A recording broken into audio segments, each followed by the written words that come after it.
What if we us as leaders, whether you're a sergeant or captain, people around you, you found out the experts you have, the people that are, every topic I can think of, even gardening, you have somebody in your department that is passionate about that.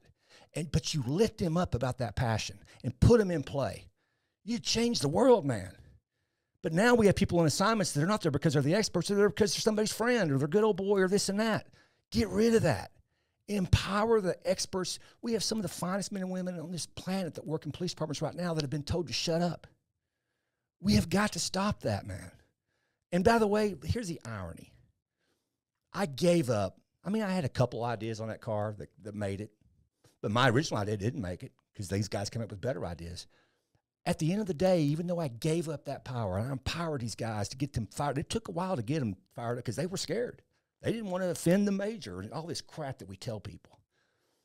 But you know what ultimately happened, which is the irony of when we don't do this?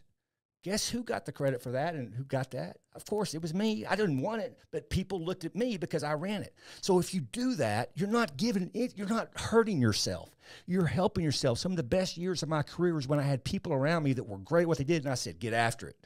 And they got after it, and they did great work. Guess who that makes look good? So I do not understand this idea that we're not putting a flame behind these officers and telling them to get after it.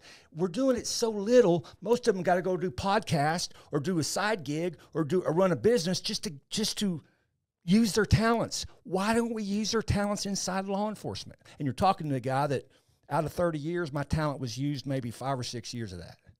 And I can tell you what it's like when you're working in that environment. It's tough because you want to do things, but you're not in position to do it because of whatever reason.